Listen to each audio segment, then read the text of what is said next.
ایک بہت عبادت گزار لکڑہارا تھا۔ اس کی بیوی بنی اسرائیل کی عورتوں میں سب سے زیادہ حسین و جمیل تھی۔ دونوں میاں بیوی ہنسی خوشی زندگی گزار رہے تھے جب اس ملک کے بادشاہ کو لکڑہارے کی بیوی کے حسن و جمال کی خبر ملی تو اس کے دل میں شیطانی خیال آیا اور اس نے یہ تہیہ کر لیا کہ میں کسی طرح اس عورت کو ضرور حاصل کروں گا۔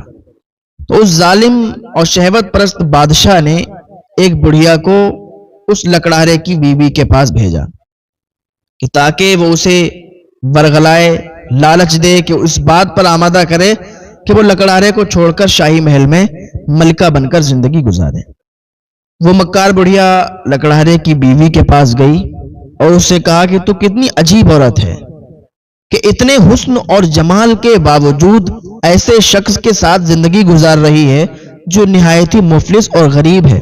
ہمارے یہاں بھی ایسا ہوتا ہے نا، ہمارے معاشرے میں ایسا چل رہا ہے کہ لوگ بھڑکانے والے بہت زیادہ ہوتے ہیں اور اکثر عورتیں ایسی ہوتی ہیں، اکثر عورتیں کیا مطلب کسی کی بھی بات کر لو، اگر کوئی بھڑکاتا ہے تو اکثر لوگ ایسے ہوتے ہیں کہ دوسروں کے بھڑکاوے میں آ جاتے ہیں، اور عورتیں تو جلدی آ جاتی ہیں۔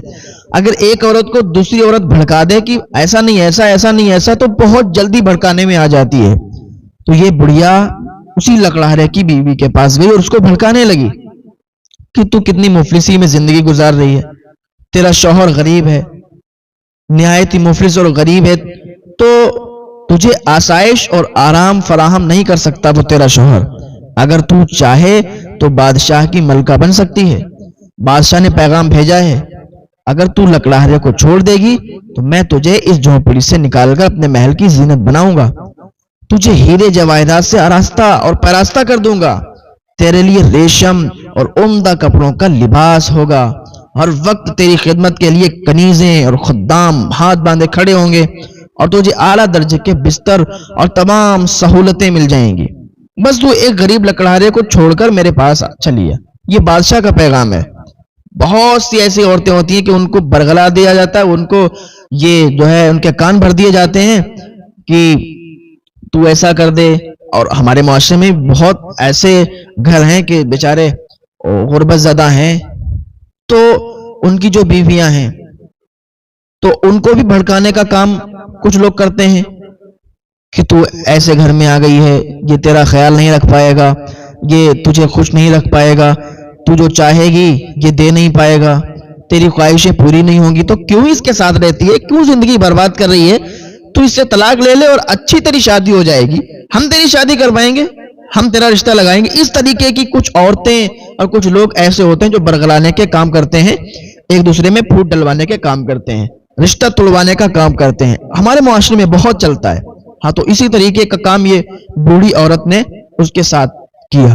لیکن کچھ عورتیں ایسی اللہ کی نیک بندیاں ہوتی ہیں کہ ان کو کسی بات سے مطلب نہیں رہتا، ان کو یہ نہیں لگتا کہ ہمارا شوہر غریب ہے، ہمارا شوہر ہماری خواہشیں پوری نہیں کر سکتا، وہ اللہ کی نیک بندیاں ہوتی ہیں، وہ ان کو ڈانٹ کے واپس کر دیتی ہیں کہ اگر میرا شوہر غریب ہے تو کیا ہوا، ہماری خواہشیں پوری نہیں ہو سکتی تو کیا ہوا، یہ دنیا ہے، یہ دنیا ہے، یہ یہاں پر ہمیں زندگی پوری زندگی نہیں رہنا ہے، بس یہاں پر کچھ ٹائم کے لیے آئے ہوئے ہیں، تو بس یہ دنیا، اگر ہمارا شوہر غریب ہے آج یہاں پر ہمارے لیے ہماری خواہشیں پوری نہیں کر سکتا تو کوئی بات نہیں، ہمیں اس کا بدلہ آخرت میں اللہ تعالیٰ عطا فرمائے گا۔ یہ وہ کہتی ہیں، یہ سوچتی ہیں، باقی ان کی سوچ یہ بہت اچھی ہے کہ اپنے گھر کو توڑنے سے، برباد ہونے سے بچا لیتی ہیں اور لوگوں کے بہکانے میں برگلانے میں نہیں آتی ہیں، لوگوں کے بہکاوے میں اور برگلانے میں بالکل نہیں آتی ہیں۔ اللہ تعالیٰ انہیں ایسی نعمتوں سے نوازتا ہے، انہیں ایسی نعمتوں سے نوازتا ہے کہ وہ خوش ہو جاتی ہیں۔ ہاں، کیونکہ اللہ تعالیٰ اپنے بندوں کو آزمائش میں بھی ڈالتا ہے نا، آزمائشیں بھی لیتا ہے۔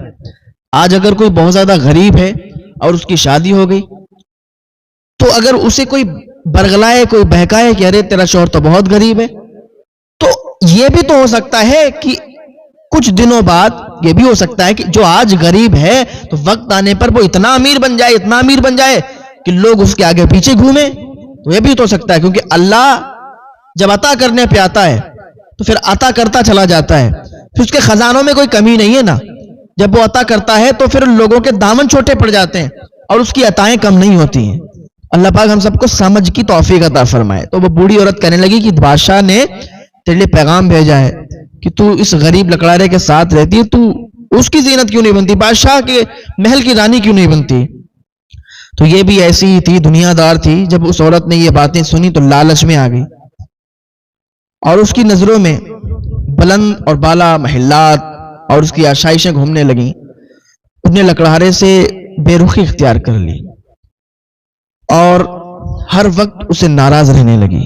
اچھا, ہمارے معاشرے میں بھی کیا ہے, بہت میں نے اکثر سنا بھی ہے, اکثر لوگ بتاتے ہی رہتے ہیں, کیونکہ حالات ایک دوسرے سے معلوم چلتے رہتے ہیں کہ وہ فلاں کی بیوی ہے, وہ فلاں سے بات کرتی ہے. اکثر مسئلے بھی یہی آتے ہیں کہ حضرت ہماری بیوی ہے, وہ کسی اور سے بات کرتی ہے, اور یہ بھی آتے ہیں کہ وہ ہمارا شوہر ہے, کسی اور سے بات کرتا ہے. تو دونوں کی باتیں آتی رہتی ہیں. تو ایسا ہے, تو اس میں ہوتا کیا ہے کہ ان کو بہلایا پھسلایا جاتا ہے کہ ہم تمہیں یہ دلوا دیں گے, ہم تمہیں یہ گفٹ دیں گے, ہم تمہیں ایسا کریں گے ویسا کریں گے. نہ سمجھ بیچاری جو عورتیں ہوتی ہیں, اللہ تعالیٰ ان کو سمجھ عطا فرمائے, تو وہ ایسے بہلاوے میں پھسلاوے میں آ جاتی ہیں. تو یہ بھی آ گئی اور اس کے ذہن میں خیالات آنے لگے کہ بادشاہ کی جب بیوی بن جائیں گے تو پھر کنیزیں آگے پیچھے نوکر چاکر ہوں گے. تو اس نے کیا کرا, لکڑہرے سے بے رخی اختیار کر لی اور ہر وقت اس سے ناراض رہنے لگی. جب اس نیک شخص نے محسوس کیا کہ یہ مجھ سے بے رخی اختیار کر رہی ہے تو اس نے پوچھا, اے اللہ عز و جل کی بندی, تم نے یہ رویہ کیوں اختیار کر لیا ہے؟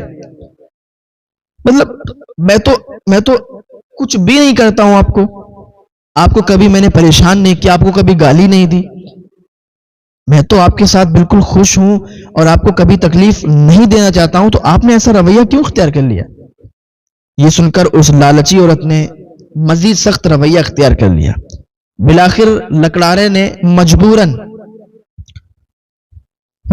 اس حسین و جمیل اور اس لالچی عورت کو طلاق دے دی. وہ خوشی خوشی بادشاہ کے پاس پہنچی. یہی نوبت آتی ہے, طلاق کی آتی ہے بات, کیونکہ جب بہلاوے میں پھسلاوے میں جب لڑکی اور عورت چلی جاتی ہے تو پھر طلاق کا میٹر آ جاتا ہے, کیونکہ وہ کسی اور کے بہلاوے میں ہے, وہ کسی اور پر یقین کیے ہوئے ہے کہ وہاں سے مجھے خوشی ملے گی, وہاں سے مجھے دولت ملے گی, وہاں سے مجھے یہ ملے گا وہ ملے گا, تو اس کے بہلاوے پھسلاوے میں ہوتی ہے اور اپنا گھر برباد کر لیتی ہے. اور یہی لڑکیاں, یہی عورتیں بعد میں جا کے دقتوں کا سامنا ان کو کرنا پڑتا ہے, بعد میں جا کے پریشان ہوتی ہیں اور یہی برباد ہوتی ہیں. تو بادشاہ اسے دیکھ کر پھولا نہ سمایا کہ ارے یہ تو میرے لیے اپنے شوہر کو چھوڑ کے چلی آئی. اس نے اپنے شوہر سے طلاق لے لی. اس نے فوراً اس سے شادی کر لی. بڑی دھوم دھام سے جشن منایا گیا. پھر جب بادشاہ اپنی نئی دلہن کے پاس حجرہ عروسی میں پہنچا اور پردہ ہٹایا تو ایک دم بادشاہ بھی اندھا ہو گیا اور وہ عورت بھی اندھی ہو گئی. نہ تو وہ عورت اس بادشاہ کو دیکھ سکی, نہ ہی بادشاہ اس لالچی بے وفا عورت کو دیکھ سکا. پھر بادشاہ نے اپنی دلہن کی طرف ہاتھ بڑھایا تاکہ اسے چھو سکے, لیکن اس کا ہاتھ خشک ہو گیا, سوکھ گیا. پھر اس عورت نے بادشاہ کو چھونا چاہا تو اس کے ہاتھ بھی خشک ہو گئے. جب انہوں نے ایک دوسرے سے بات کرنا چاہی تو دونوں ہی بہرے اور گونگے ہو گئے, کیونکہ اللہ تعالی پہلے تو چھوٹ دیتا ہے اور اللہ تعالیٰ کی جب پکڑ ہوتی ہے تو پھر بہت سخت پکڑ ہوتی ہے, تو پھر کوئی بچا نہیں سکتا, کوئی چھوڑا نہیں سکتا. ہاں, تو دونوں بہرے اور گونگے ہو گئے اور ان کی شہوت بالکل ختم ہو گئی. اب وہ دونوں بہت پریشان ہوئے. صبح جب خدام حاضر خدمت ہوئے تو دیکھا کہ بادشاہ اور اس کی نئی ملکہ دونوں ہی گونگے اور بہرے اور اندھے ہو چکے ہیں اور ان کے ہاتھ بھی بالکل بیکار ہو چکے ہیں.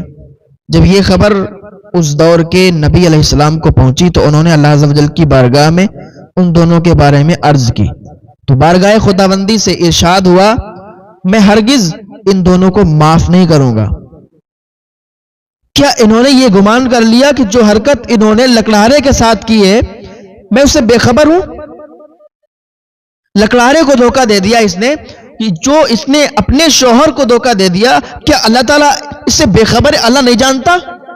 آج ہمارے معاشرے میں بھی شادی شدہ عورتیں دوسروں سے اپنے تعلقات قائم کیے ہوئے ہیں اور انہیں لگتا ہے کہ اللہ دیکھ نہیں رہا، انہیں لگتا ہے کہ اللہ اس سے بے خبر ہے. ہم تو کہتے ہیں کہیں عذاب میں مبتلا نہ ہو جاؤ، وہ دن نہ آ جائے کہ اللہ کا عذاب تم پر آ جائے، اللہ کا عذاب شروع ہو جائے. توبہ کرو اللہ سے، اللہ تعالیٰ معاف فرمانے والا ہے، معاف فرما دے گا. ایسا نہیں ہے، اللہ سب دیکھ رہا ہے. یہ جو چل رہا ہے آج، شادی شدہ عورتیں، شادی شدہ مرد ایک دوسرے سے الگ تعلقات قائم کیے ہوئے ہیں. اللہ سے ڈرو یار، اللہ سے ڈرو، اللہ کا عذاب نہ آ جائے، کیونکہ اللہ دیکھ رہا ہے، اللہ سب جانتا ہے. اللہ پاک ہم سب کو گناہوں سے بچنے کی توفیق عطا فرمائے. اللہ پاک ہم سب کو نیک عمل کرنے کی توفیق عطا فرمائے. اے ہمارے رب، ہمیں اپنے عذاب سے محفوظ رکھ اور ہمیں دنیا اور عورت کے فتنے سے محفوظ رکھ. ہماری خطاؤں کو اپنے فضل و کرم سے معاف فرما. دنیا کی محبت سے بچا، دنیا کی محبت سے بچا کر اپنے پیارے حبیب صلی اللہ علیہ وسلم کے عشق حقیقی کی